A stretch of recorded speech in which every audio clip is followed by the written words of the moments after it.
Botworld Adventure is an open-world game with auto-battler fights. Have you heard of Teamfight Tactics or Dota Underlords? The fights look similar here. You drop your piece and it fights on its own. However, Botworld Adventure is much more than just this. It's hard to describe and pinpoint the game. It feels like Zelda or Genshin Impact met Teamfight Tactics and Pokémon. And then add some slight typical gacha game mechanics on top.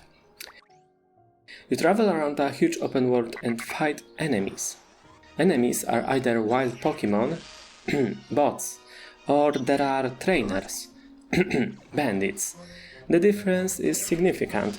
Wild bots are just there, while bandits can use abilities to help their small companions, just like you can. They can also bring reinforcements, if they have them. Naturally, because it's a mobile game, you guessed it, there's an energy mechanic. This means this title is designed to be played for short sessions. Personally, that's fine for me, but you might think otherwise. The limiting factor on your adventures is your bot's repair oil. As you fight, your bots get damaged and they need to be repaired. This bar shows how much of this repair resource is left. Once it's gone, your bots can't get further repairs and you have to spend another fuel, which fills once every half an hour. When I talk about open world in Botworld Adventure, it isn't just a buzzword. It's actually there and it's a big part of gameplay. You can find scrap parts around the world as you travel, and you need them, believe me. They are used to upgrade or create new bots. There are also quests on the open world map, like destroy bandit camp or collect free mushrooms. Thankfully, you don't have to start your adventure from the town each time. As you venture forth, you can repair, teleport places.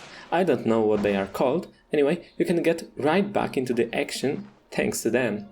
The map itself seems huge if you imagine all of these clouded places are new zones. I think they either are or will be. Similarly, like you get new updates to Genshin Impact. Now let's talk about bots. They are important, very important in a game called Botworld Adventure. They are similar to Pokémons for me. First of all, they can get upgraded up to level 20. At level 10, they get visual upgrade, and another visual upgrade at level 20. It feels like evolutions. As your bots fight, they level up their AI, which allows you to customize their strength and weaknesses. Each bot needs different parts to be upgraded, and sometimes it's not easy to find these parts. Some parts, for example, are only to be found near coasts or shores, while others drop from tanky Pokémons, for example.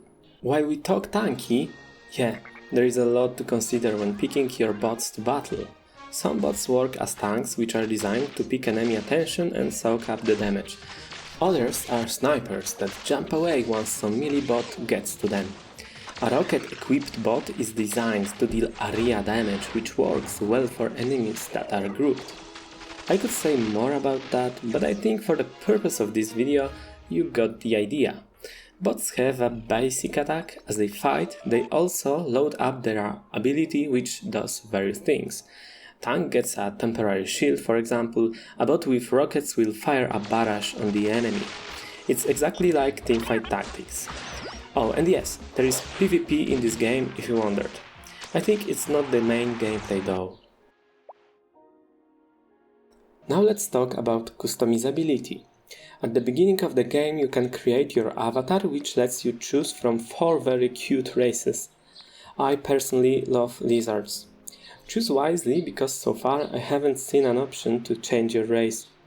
Naturally, you can customize your bot party as well. You get 6 bots, just like you get 6 Pokémon to fight alongside you. You also get to choose the abilities you can use in battles. Finally, let's talk about your dad's ship. It's an important place. You can customize it as well. As you do contracts and fill up certain requirements, you can level up your boat. This enables you to get various bonuses, for example, additional loot from battles.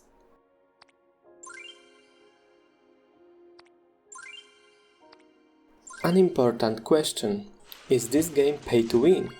This bold question might surprise you, because you probably thought I'm sponsored or something. I just wanted to show you the game off, and I honestly believe it has huge potential.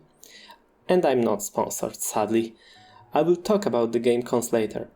When it comes to money, there are season passes. Some people don't like them, but I think they are lesser evil.